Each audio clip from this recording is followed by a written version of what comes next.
Hello student, structure of the atom chapter को start करने से पहले अपने को एक बेसिक नॉलेज होना चाहिए कि एटम के पार्टिकल्स कौन कौन से हैं या उसके फंडामेंटल पार्टिकल्स कौन कौन से हैं।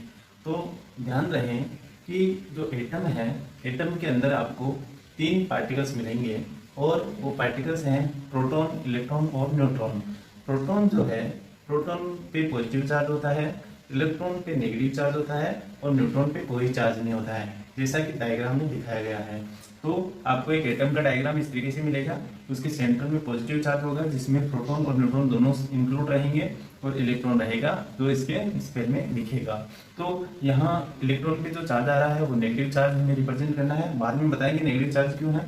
पॉजिटिव चार्ज प्रोटॉन पे आ रहा है और न्यूट्रॉन पे कोई भी चार्ज नहीं आ रहा है। तो अब हम अगर इस चैप्टर को आगे लेके चलें तो सबसे पहले जो महर्षि कणाद आए थे उन्होंने बताया था ब्रह्मांड में जितनी भी सारी चीजें हैं वो पंच तत्वों से मिलकर बनी हुई है। उसके बाद में डोल्टन आए और डोल्टन ने और भी उसको और आगे थोड़ा प्रोसीड किया और बताया कि जितने भी सारे सब्सटेंस है उनमें एक फंडामेंटल जो एक कॉमन चीज अपने को मिलती है, जो किसी भी सब्सटेंस का एक स्मॉलेस्ट पार्टिकल मिलता है उसको हम एटम कहेंगे। और उन्होंने कहा था कि एटम जो है उसको आप आगे और डिवाइड नहीं कर सकते हैं। इसके मतलब सब्सटेंस का एक स्मॉलेस्ट जो पार्ट होता है उसको आप एटम कह सकते हैं, इसके अकॉर्डिंग, डोल्टन के अकॉर्डिंग। बट आज की अगर अभी अगर देखा जाए तो इसका जो डेफिनेशन है थोड़ा सा चेंज हुआ है, क्योंकि अगर हम एटम के भी अंदर जाएं तो उसमें भी अपने को पार्टिकल्स मिलते हैं, इलेक्ट्रॉन, प्रोटॉन और न्यूट्रॉन। तो इसका मतलब ये हुआ कि इसको हम और भी डिवाइड करें तो प्रोटॉन, न्यूट्रॉन और इलेक्ट्रॉन के रूप में इसको हम और डिवाइड कर सकते हैं। तो यहाँ पे आगे डाल्टन का थोड़ा सा लो हो जाता है। तो अब अगर हम देखा जाए तो एक सही से साइंटिस्ट से सही से डिस्कवरी से एटम का स्टार्ट हुआ तो डाल्टन के बाद स्टार्ट हुआ। तो अपने चैप्टर में जे थॉमसन से स्टार्टिंग कर रखा है तो हम जे थॉमसन से स्टार्ट करने जा रहे हैं। जे थॉमसन की आपको केवल और केवल चार चीजें ध्यान में रखनी है। चार चीजें ये कि एक इसका जो एक्सपेरिमेंट था उस एक्सपेरिमेंट का नाम आपको ध्यान में रखना है। दूसरा, इसने पॉजिटिव चार्ज के बारे में क्या कहा, नेगेटिव चार्ज के बारे में क्या कहा, इलेक्ट्रिकली जो एटम है वो कैसा होता है। बस इन चार चीज़ों का ध्यान में रखना है। तो इसका जो मॉडल था या इसका एक्सपेरिमेंट था उस एक्सपेरिमेंट का नाम था प्लम पुडिंग मॉडल या वाटरमेलन मॉडल था। तो पहली चीज आपको ध्यान में रखना है, एक्सपेरिमेंट का नाम क्या है, प्लम पुडिंग मॉडल और वाटरमेलन मॉडल। अब इसने क्या कहा, पॉजिटिव और नेगेटिव चार्ज के बारे में क्या कहा या इलेक्ट्रॉन या प्रोटॉन के बारे में क्या कहा। तो इसने कहा कि जब वाटरमेलन को आप देखते हैं तो रेड वाला जो पार्ट दिखता है वो आपका पॉजिटिव पार्ट है या उसको आप प्रोटॉन कह सकते हैं। और जो इसमें वाटरमेलन में जो सीड होते हैं, सीड्स जो होते हैं उन सीड्स को इन्होंने इलेक्ट्रॉन कहा। तो इलेक्ट्रॉन क्या है, वो नेगेटिव पार्ट है। तो जो ब्लैक वाला पार्ट या जो उसमें आपको सीड्स दिखाई दे रहे हैं वो सीड्स क्या है, नेगेटिव पार्ट है। तो इसका मतलब जो रेड वाला पार्ट पॉजिटिव पार्ट, इसका मतलब वो प्रोटॉन है और जो सीड्स जो है वाटरमेलन के वो वहाँ पे क्या है, इलेक्ट्रॉन है। ये सारी चीजें किसने बता रहे हैं, कौन बता रहे हैं, थॉमसन बता रहे हैं। इसके बाद में न्यूट्रॉन की अभी तक किसी को कोई भी जानकारी नहीं थी।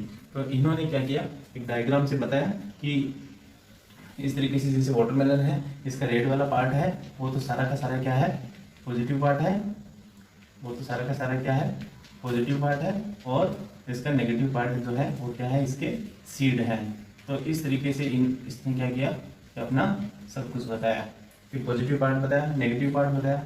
यहाँ पे आपको पॉजिटिव पार्ट मिलेगा, नेगेटिव पार्ट भी मिलेगा अंदर तक।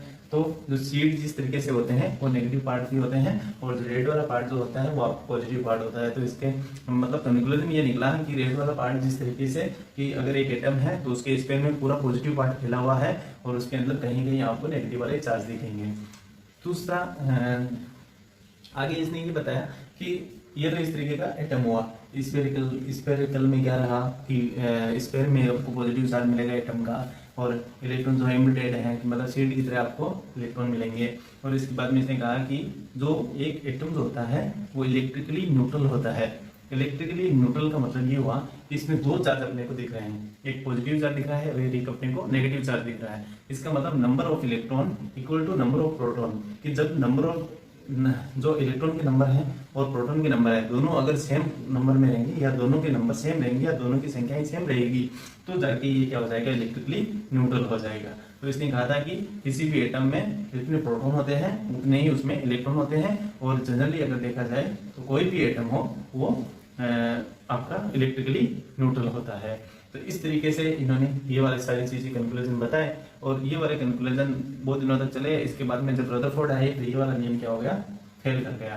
तो इन्होंने क्या बताया, इन्होंने पहली चीज़ क्या बताई कि इनके जो मॉडल का नाम था या एक्सपेरिमेंट का नाम था, वो जो मॉडल है इनका उसको हमने कहा था कि प्लम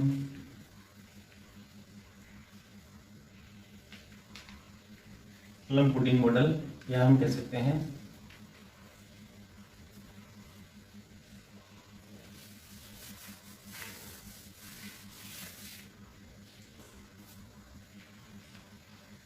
प्लम पुडिंग मॉडल, या इसे हम कह सकते हैं वाटर मेलन मॉडल। तो वाटरमेलन या प्लम पुडिंग मतलब केक है, तो केक जितना केक वाला पार्ट है वो पॉजिटिव पार्ट प्रोटॉन है, उसमें ड्राई फ्रूट्स वगैरह वो है, वो सारे के सारे क्या है, इलेक्ट्रॉन है। तो सेकेंड इसने चीज़ बताई थी कि जो पॉजिटिव पार्ट है वो स्फेरिकल में फैला रहता है। Atom is a sphere of positive charge, atom has a sphere of positive charge. जो पॉजिटिव चार्ज है वो एटम के स्फीयर में रहेगा, मतलब जैसे कि हमने अभी डायग्राम बनाया था उसमें जो पॉजिटिव चार्ज है वो उसके स्फीयर में थे। और इसने थर्ड वाला पॉइंट बताया था कि इलेक्ट्रॉन जो है, electron is embedded, electron is embedded. Electron जो है वो वाटरमेलन में सीड की तरह है, या केक जो होता है उसमें ड्राई फ्रूट्स की तरह होते हैं।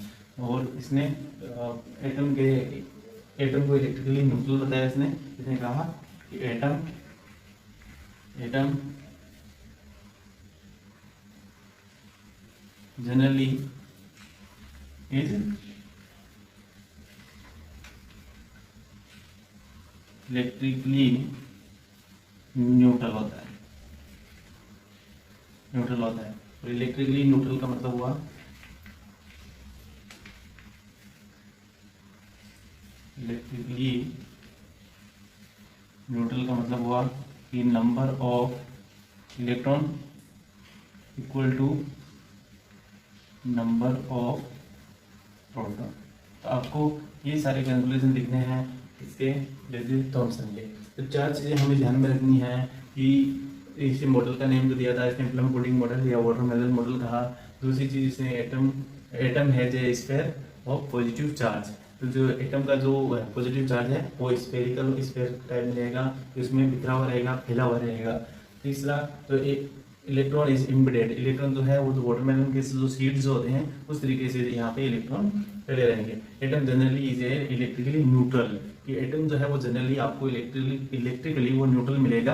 और इलेक्ट्रिकली न्यूट्रल का मतलब है number of electron equal to number of proton. इसका मतलब नंबर ऑफ इलेक्ट्रॉन और नंबर ऑफ प्रोटॉन दोनों क्या हो जाएंगे, सेम हो जाएंगे, तब आपका जो एटम है वो इलेक्ट्रिकली न्यूट्रल हो गया था। तो ये तो जो एक्सपेरिमेंट था, ये एक्सपेरिमेंट जे थॉमसन का था और इसने ये सारी चीज़ें बताई। तो आपको यहाँ से चार चीज़ें ध्यान में रखना है। पहली चीज़ क्या है कि पॉजिटिव चार्ज स्फेरिकली वो फैला हुआ है। दूसरा आपको दूसरी चीज़ ध्यान में रखना है, इसके मॉडल का नाम जो है वो प्लम पुडिंग मॉडल, या फिर आप इसको कह सकते हैं वाटरमेलन वाला मॉडल। तीसरा कहेंगे कि इलेक्ट्रॉन इज एम्बेडेड, इलेक्ट्रॉन जो है वाटरमेलन में सीड की तरह फैले हुए हैं। और फोर्थ वाली चीज़ आप देखेंगे कि atom is a generally electrically neutral part, जो इलेक्ट्रिकली न्यूट्रल होता है, मतलब ये इलेक्ट्रिकली न्यूट्रल का मतलब है कि number of proton equal to number of electron, number of proton to equal to number of electron. हम इसलिए कह रहे हैं क्योंकि जितने पॉजिटिव चार्ज है उतने ही नेगेटिव चार्ज रहेगा, तो एटम कैसा हो जाएगा, आपका न्यूट्रल हो जाएगा। तो ये सारा कैलकुलेशन जो बताया था वो बताया था जे थॉमसन ने। इसके बाद में हम सेकंड जो देखेंगे, जो इसका मॉडल फेल करने वाले थे वो थे रदरफोर्ड। तो हम देख रहे हैं रदरफोर्ड। तो अब जे थॉमसन के बाद में हम नेक्स्ट देखेंगे रदरफोर्ड का स्कैटरिंग जो मॉडल था। रदरफोर्ड ने क्या किया, एल्फा स्कैटरिंग मॉडल दिया। रदरफोर्ड ने एल्फा स्कैटरिंग मॉडल दिया। अब एल्फा पार्टिकल्स क्या हैं, पहले हम देखेंगे एल्फा। तो एल्फा पार्टिकल्स जो होते हैं, अल्फा पार्टिकल्स जो होते हैं ना, वो हीलियम के न्यूक्लियस होते हैं। तो हम कहेंगे कि न्यूक्लियस ऑफ द हीलियम। तो हीलियम्स के जो न्यूक्लियस हैं, हीलियम के जो न्यूक्लियस है उसको आप एल्फा पार्टिकल्स कह सकते हैं, या उसको आप रेडियो एक्टिव एलिमेंट्स कह सकते हैं, एक सोर्सेस बना सकते हैं उसको, एल्फा पार्टिकल्स का वो सोर्सेस है। अब इसका मतलब क्या हुआ, दूसरी चीज़ हमें ये ध्यान में रखना है कि एल्फा पार्टिकल्स जो हैं वो हमेशा पॉजिटिव चार्ज वाले होते हैं। एल्फा पार्टिकल पॉजिटिव चार्ज वाले होते हैं। कैसे? कि जैसे हमने देखा कि हीलियम जो है, हीलियम आपका 2 नंबर पे आता है, उसका एटॉमिक नंबर कितना होता है? उसका एटॉमिक नंबर 2 होता है। तो यहाँ से अगर देखा जाए हीलियम को, यहाँ से हीलियम के पास में 2 प्रोटॉन है और 2 ही यहाँ पे क्या है, इलेक्ट्रॉन है।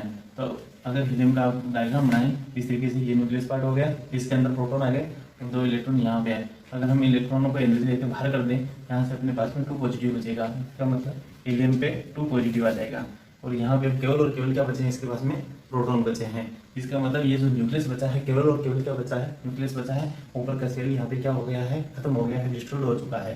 तो यहाँ से अपने को पॉजिटिव पार्ट मिल गया, और ये वाला पॉजिटिव पार्ट है, इसको आप रेडियो एक्टिव भी कह सकते हैं। और यही जो क्या करेगा, आपको एल्फा पार्टिकल्स जनरेट करेगा। ये खुद क्या बन जाएगा, एल्फा पार्टिकल्स बन जाएगा। तो इसका मतलब इसका चार्ज कौन सा हो गया, पॉजिटिव चार्ज हो गया।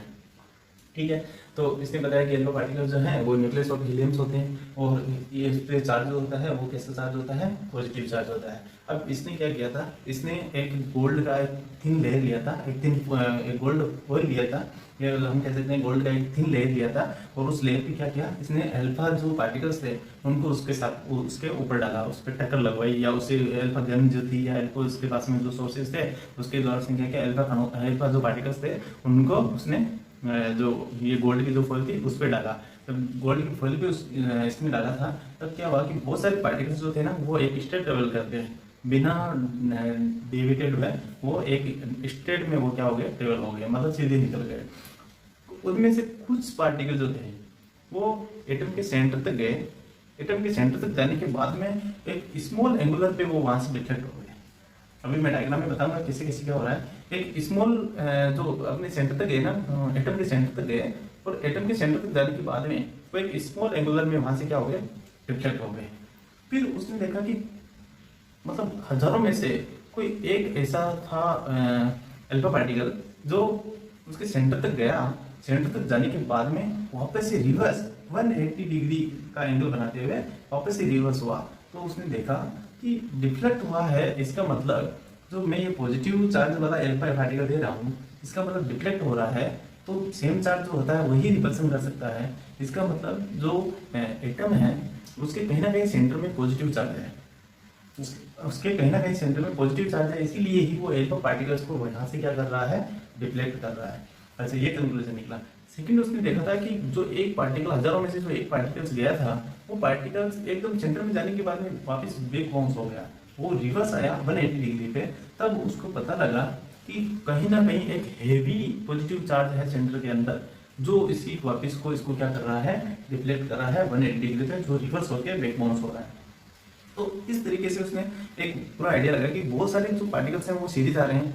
इसका मतलब जो एटम का जो पार्ट है, बड़ा सारा पार्ट है, वो पूरा का पूरा एक होलो पार्ट है, मतलब खाली पड़ा है, उसमें कुछ नहीं है, खाली पार्ट पड़ा है पूरा। उसने देखा कि कुछ पार्टिकल्स जो है ना वो सेंटर में जाने के बाद डिफ्लेक्ट हुए, इसका मतलब पॉजिटिव चार्ज है, और जो रिवर्स हुआ 180 डिग्री पे, इसका मतलब एक हेवी वाला पॉजिटिव चार्ज है, इसलिए उसने डिफ्लेक्ट कर दिया 180 डिग्री पे। और जो पॉजिटिव चार्ज मिला एटम का, उसी का उसने नाम दे दिया न्यूक्लियस, और उसी के अकॉर्डिंग उसने उसका साइज भी दे दिया, न्यूक्लियस का साइज भी बता दिया और एटम का भी साइज बता दिया। तो इस तरीके से एटम के साइज की भी डिस्कवरी हो गई, एटम के न्यूक्लियस की भी डिस्कवरी हो गई, न्यूक्लियस के साइज की भी डिस्कवरी हो गई। फिर उन्होंने कहा कि जो एक नेगेटिव पार्ट जो है इसका, जो इलेक्ट्रॉन है वो इसके अराउंड दिस रहेंगे, और वो यहाँ से इसके क्या करते रहेंगे, अराउंड में रिवॉल्व होते रहेंगे। बट इसने एक पूरा एक्सप्लेन नहीं कर पाया था कि जो ये रिवॉल्व करते रहेंगे ना, तो रिवॉल्व करते करते एक फिक्स ऑर्बिट में रिवॉल्व करते रहेंगे, और रिवॉल्व करते करते एनर्जी अगर रेडिएट करते रहेंगे, तो एक टाइम ऐसा आ जाएगा कि जब ये इलेक्ट्रॉन अगर एनर्जी ऐसे ही इसमें अगर रेडिएट करते रहे, तो ये इलेक्ट्रॉन की एनर्जी खत्म हो जाएगी, और एक टाइम ऐसा आ जाएगा कि इलेक्ट्रॉन पे नेगेटिव चार्ज, न्यूक्लियस में पॉजिटिव चार्ज, तो ये वाले न्यूक्लियस जो है वो इसके न्यूक्लियस में आते करेंगे और एटम डिस्ट्रॉय हो जाएगा। तो एटम कभी डिस्ट्रॉय नहीं होता है। तो यहाँ जाके ये नियम क्या हो गया, फेल कर गया। बट उस टाइम में ये नियम बहुत चला था। तो इसने क्या किया, एल्फा पार्टिकल्स लिए, एल्फा पार्टिकल्स का एक सोर्स लिया, और इसने एक थिन लेयर लिया, गोल्ड का एक बहुत थिन लेयर लिया, तो इसने क्या किया, गोल्ड का एक बहुत थिन ले लिया, तो मैं यहाँ पे उस थिन लेयर के मैं सीधे ही क्या बना रहा हूँ, यहाँ पे उसके एटम्स बना रहा हूँ। जैसे मैंने थिन्स ले लिया है, तो थिन्स लेयर में मैं क्या कर रहा हूँ, उसके एटम्स बना रहा हूँ। सीधी मैंने उसके एटम्स बना दिए, ठीक है, मैंने उसके एटम्स बना दिए। ये इनका सेंटर पॉइंट हो गया, ठीक है। उस टाइम तो नहीं पता था कि ये इसका न्यूक्लियस पार्ट है, ये इसका सेंटर पॉइंट हो गया। अब यहाँ से जितने भी सारे अल्फा पार्टिकल चले, अल्फा पार्टिकल्स यहाँ से चले, तो बहुत सारे अल्फा पार्टिकल क्या हो गए, सीधे निकल गए। क्या हो गया, सीधे निकल गए। बहुत सारे अल्फा पार्टिकल्स सीधे निकल गए। कुछ पार्टिकल्स ऐसे थे जो यहाँ जाने के बाद में सेंटर के बाद से यहाँ से क्या हो गए, डिफ्लेक्ट हो गए। यहाँ से जाने के बाद में क्या हो गया, रिफ्लेक्ट हो गया। कैसे पता चला कि यहाँ पे क्या हुआ, एक फ्लोरोसेंस का स्क्रीन लगा दिया। फ्लोरोसेंस स्क्रीन का मतलब हुआ कि यहाँ पे जो स्क्रीन लगाया गया था, यहाँ पे जैसे ये इसकी तो वैसे पूरा राउंड था स्क्रीन का, पर यहाँ पे मैं समझाने के लिए एक साइड ही फ्लोरोसेंस स्क्रीन दिखा रहा हूँ। और ये जो फ्लोरोसेंस स्क्रीन था, ये आपको बना हुआ था जेडेनेस का, जिंक सल्फाइड का ये फ्लोरोसेंस स्क्रीन बना हुआ था। और बहुत सारे जो यहाँ पे अल्फा पार्टिकल्स जा रहे हैं, वो अभी यहाँ स्ट्रेट ट्रेवल करते दिख रहे हैं। और यहाँ से कुछ पार्टिकल्स ऐसे हैं जो एटम के सेंटर तक जा रहे हैं और वहाँ से रिफ्लेक्ट हो रहे हैं। जैसे इस तरीके से ये वाला एक मैंने पार्टिकल्स यहाँ दिखाया है, वो सीधा रिफ्लेक्ट हो रहा है। और बहुत सारे पार्टिकल्स क्या हो रहे हैं, सीधे जा रहे हैं। तो और बहुत सारे पार्टिकल्स ऐसे जा रहे हैं और कुछ पार्टिकल्स है ना, वो इस तरीके से रिफ्लेक्ट हो रहे हैं। अभी ये जेडेनेस का जो लेयर है, यहाँ पे क्या हो रहा है, आपको एक थोड़ा ब्राइट टाइप का दिखेगा, थोड़ा चमक यहाँ पे जनरेट होगी। तो उस चमक से पता चलेगा कि यहाँ से जो पार्टिकल निकला था वो उसी एंगल पे जाके लगा है। इसका मतलब वो स्ट्रेट ट्रेवल किया है। यहाँ पे जाने के बाद में कितने एंगल पे वो वहाँ से डिफ्लेक्ट हुआ है, तो वो वाला डिफ्लेक्शन अपने को दिखेगा कि ये वाला जो पार्टिकल गया था वो वहाँ जाके रिफ्लेक्ट हो गया। इसका मतलब वो सेंटर से डिफ्लेक्ट हो रहा है। बट कुछ पार्टिकल्स ऐसे थे ना कि वो सीधा गया और सीधा ही उसके वापस कैसा आ गया, 180 डिग्री पे आ गया, 180 डिग्री पे आ गया, या कुछ इस तरीके से जाके वो इस तरीके से जाके फिर यहाँ से वापस कैसे आ गया, इस तरीके से आ गया। तो कुछ पार्टिकल्स ऐसे जो हैं तो वो थोड़ा सा रिवर्स हो गए थे। 1000 में से कोई 1 ऐसा एक पार्टिकल था, वो वापस ही क्या हो गए, रिवर्स हो गए। और बहुत सारे पार्टिकल्स जो थे वो सीधे स्ट्रेट निकल रहे थे, कोई भी डेविटेड नहीं हुआ, अनडेविटेड रहे, स्ट्रेट लाइन में ट्रेवल करते रहे। और कुछ पार्टिकल्स जो है वो सेंटर में जाने के बाद में थोड़ा सा डिफ्लेक्ट हुए, और हजारों में से एक पार्टिकल ऐसा था जो स्ट्रेट वापस से क्या हो गया, रिवर्स हो गया 180 डिग्री पे, या हम कह सकते हैं वो बैक बाउंस हो गया। तो यहाँ से पूरा इससे कंक्लूजन इसने क्या निकाला कि स्ट्रेट ट्रेवल कर रहे हैं, इसका मतलब क्या है, एटम का पार्ट जो है वो आपका कैसा पार्ट है, खोखला पार्ट है, उसमें कुछ नहीं है, एक बिल्कुल खोखला होलो पार्ट है। और डिफ्लेक्ट हुआ इसका मतलब इसके सेंटर में पॉजिटिव पार्ट है। और जो बैक बाउंस हुआ उससे इसने पूरा कंक्लूजन लगाया कि ये जो पार्ट है इसका एक हेवी वाला पॉजिटिव पार्ट है, इसी के लिए ये अल्फा पार्टिकल्स जाके टकरा के वापस उसी बैक बाउंस हो गया।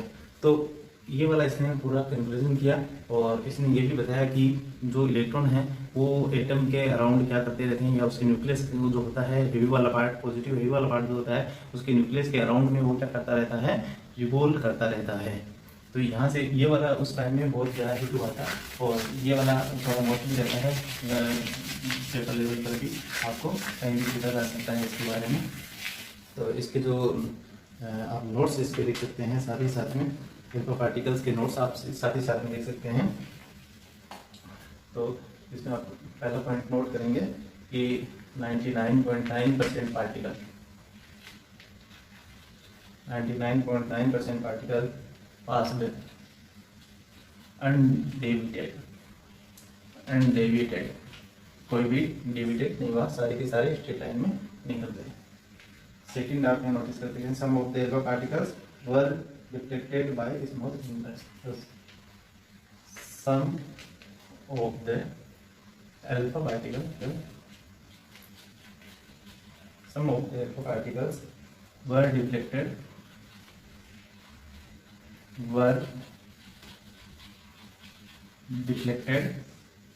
small angular, were deflected by small angular, बहुत कम ही एंगुलर पे और क्या हो गए, चेंज हो गए। और very few alpha particle very few alpha particle, very few alpha particle मतलब 1 in 12,000, मतलब एक पार्टिकल, कोई हजारों में से एक particle, very few alpha particles, very few alpha particles back bounce, very few alpha particles back bounce. इसके बाद में आप फोर्थ पॉइंट नोट करेंगे इसका, most part of the atom is the empty, most part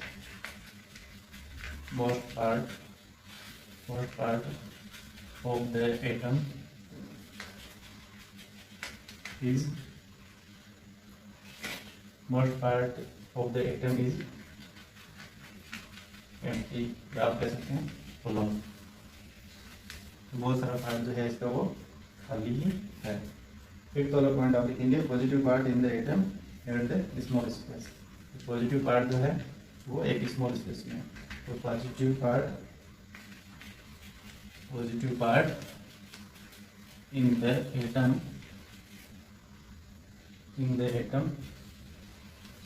at the small space। तो six वाला point जो रहेगा, सिक्स वाला point, the positive charge is very heavy that is called nucleus. इसने कहा था कि पॉजिटिव चार्ज जो है वो बहुत हेवी है और उसको हम इसने क्या नाम दिया था, न्यूक्लियस नाम दिया था। कि न्यूक्लियस क्या है, एक पॉजिटिव चार्ज है, वो एटम के सेंटर में है और वो एक हेवी वाला पार्ट है। तो इसने उसको देखा था कि बैक बाउंस पे एक पार्टिकल्स, अल्फा पार्टिकल्स और बैक बाउंस हुआ, उसी के अकॉर्डिंग इसने न्यूक्लियस का डिस्कवर किया। फिर इसके बाद सेवन पॉइंट जो है, the size of the nucleus is very small as compare the atom. कि अगर एटम के कंपेयर में अगर न्यूक्लियस का साइज देखा जाए तो बहुत ही स्मॉल साइज होता है। नेक्स्ट वाला पॉइंट जो, electron revolve in close certain orbit, एक क्लोज सर्टेन ऑर्बिट जो है उसके अंदर इलेक्ट्रॉन जो है वो रिवॉल्व हो रहे हैं अराउंड द न्यूक्लियस, वो अराउंड के चारों ओर रिवॉल्व होते जा रहे हैं। फिर क्या हुआ, जब ये वाला जो है इसका डिस्कवरी था, ये वाला इसका एक्सपेरिमेंट था, उस टाइम में ये बहुत हिट हुआ था। इसने भी कहा था कि जो एटम है वो जनरली आपका न्यूट्रल होता है, number of electron number of proton same होते हैं, तो ये जनरली क्या होता है, इलेक्ट्रिकली न्यूट्रल होता है। बट इसके बाद में भी ये वाला एक्सपेरिमेंट फेल हो गया, क्योंकि मैंने आपको पहले ही बताया था कि जब इस तरीके से अगर रिवॉल्व करता रहेगा तो इलेक्ट्रॉन की एनर्जी है वो रेडिएट होती रहेगी, उसकी एनर्जी खत्म हो जाएगी और एक टाइम में ये जो इलेक्ट्रॉन है नेगेटिव पार्ट और पॉजिटिव पार्ट में न्यूक्लियस है वो न्यूक्लियस के अंदर गिर जाएगा और ये एटम आपका क्या हो जाएगा, डिस्ट्रॉयड हो जाएगा। तो एटम तो कभी डिस्ट्रॉयड होता नहीं है, इसका मतलब इलेक्ट्रॉन इसमें कभी आके गिरता नहीं है। तो अगर इस तरीके का इसको अगर क्वेश्चन पूछा गया रदरफोर्ड को तो इसका आंसर इसके पास में नहीं था। इसको इतना ही पता था कि इलेक्ट्रॉन जो होते हैं वो न्यूक्लियस के अराउंड रिवॉल्व होते रहते हैं। अब वो किस वहाँ को वो अपना रूल कौन सा फॉलो कर रहे हैं, इस बात की इसको नॉलेज नहीं थी। तो इसके बाद में जो नेक्स्ट जो फेलियर जो था वो फेलियर का कारण लिखते हैं। नेक्स्ट वाला टॉपिक लिखते हैं जो इसका फेलियर होने के कारण क्या थे, वो रीजन इसमें अब हम आगे। तो रदरफोर्ड का जो मॉडल जो फेल हुआ था उसके रीजन क्या क्या थे, तो हम टाइम बचाने के लिए मैंने इसको सीधा पहले लिख दिया है, आप इनको नोट कर सकेंगे और मैं यहाँ से एक एक को एक्सप्लेन करता जाऊँगा। तो इसने बताया कि रदरफोर्ड जो था वो he can not explain stability of atom, उसने एटम का स्टेबिलिटी के बारे में कुछ नहीं कहा, स्टेबिलिटी के बारे में वो अच्छे से एक्सप्लेन नहीं कर पाया, इसलिए इनका मॉडल क्या हो गया, फेल हो गया।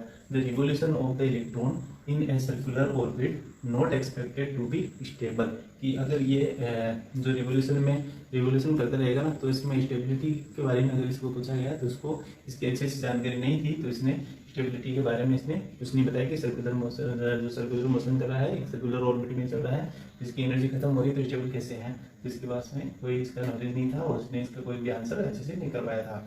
तो any particles in a circular orbit would undergo acceleration, तो अगर कोई भी पार्टिकल्स है वो अगर सर्कुलर मोशन में रहेगा तो वो एक एक्सेलरेशन में आएगा, उसकी कोई ना कोई वेलोसिटी भी रहेगी। तो during acceleration charge particles would radiate energy, कि अगर वो एक्सेलरेशन में रहेगा और अगर चार्ज पार्टिकल है वो एक्सेलरेशन में रहेगा, रिवॉल्व करता रहेगा ना, तो अपनी एनर्जी को रेडिएट करता रहेगा, अपनी एनर्जी को धीरे धीरे वो खत्म करता रहेगा, एनर्जी को रेडिएट करता रहेगा। thus the revolving electron would lose energy and finally fall into the nucleus. अगर इसी तरीके से इलेक्ट्रॉन रिवॉल्व करता रहा और उसके अंदर जो एनर्जी है वो धीरे धीरे उसको रेडिएट करता रहा, तो वो अपनी एनर्जी को पूरी खो देगा एक टाइम में और न्यूक्लियस के वो अंदर आके गिरेगा। If this were so the atom भी हाईली अनस्टेबल। अगर ऐसा हो गया तो एटम जो है वो हाईली अनस्टेबल रहेगा, और अगर वो जो इलेक्ट्रॉन है वो अगर न्यूक्लियस में आके गिरेगा तो एटम यहाँ से फाइनली क्या हो जाएगा, डिस्ट्रॉयड हो जाएगा। तो इस तरीके से पूरा रदरफोर्ड मॉडल चला। मैं क्विक इसका रिवीजन कर देता हूँ। थॉमसन ने 4 चीजें बताई थी कि पॉजिटिव पार्ट जो है, रेड पार्ट है, वो पूरा बिखरा रहेगा, जो सीढ़ी की तरह इसमें इलेक्ट्रॉन रहेंगे। और एप्पल पुडिंग मॉडल या वाटरमेलन मॉडल कह सकते हैं, इलेक्ट्रॉन एम्बेडेड रहेंगे, और जो एटम जो है वो जनरली आपका इलेक्ट्रिकली क्या मिलेगा, न्यूट्रल पार्ट मिलेगा। उसके बाद में रदरफोर्ड आए तो उसने अल्फा पार्टिकल्स वाला स्कैटरिंग वाला एक एक्सपेरिमेंट किया।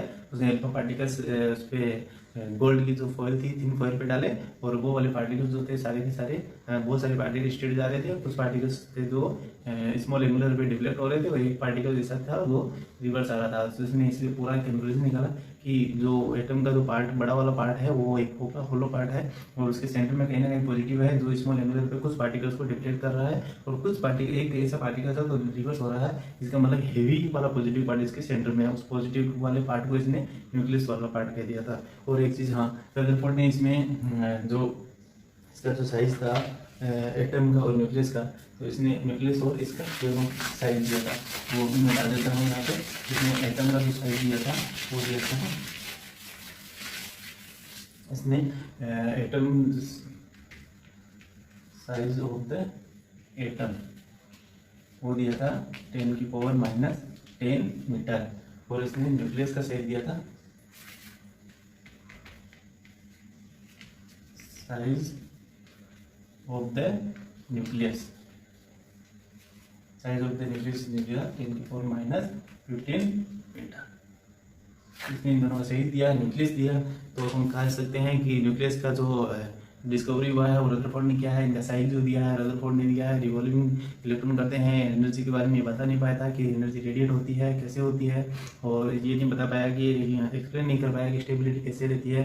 अगर कोई सर्कुलर पाथ में अगर रिवोल्यूशन कोई चार्ज पार्टिकल करता है तो एक्सेलरेशन में होता है, और ड्यूरिंग एक्सेलरेशन में उसका कोई ना कोई वेलोसिटी रहता है। वेलोसिटी में अपनी एनर्जी को रेडिएट करता रहता है, और इस तरीके से अगर रेडिएट करता रहा तो इलेक्ट्रॉन न्यूक्लियस में आ जाएगा। और इस वाले क्वेश्चन को आंसर नहीं कर पाया कि एटम कभी डिस्ट्रॉयड नहीं होता है, तो इस रिवॉल्विंग वाले चक्कर में वो इसका आंसर नहीं कर पाया था। और अगर ये वाला चैप्टर आपको एक अच्छे से थोड़ा सा समझाने का मैंने प्रयास किया, अगर अच्छे से समझ में आया है तो इसको आप लाइक कर सकते हैं, शेयर करेंगे। अगर जितने मुझे लाइक और शेयर अगर इस तरीके से मिलते रहेंगे तो मुझे एक तरीके का मोटिवेशन मिलेगा, और मैं और भी आगे से अच्छे वीडियोस और भी देते रहूँगा।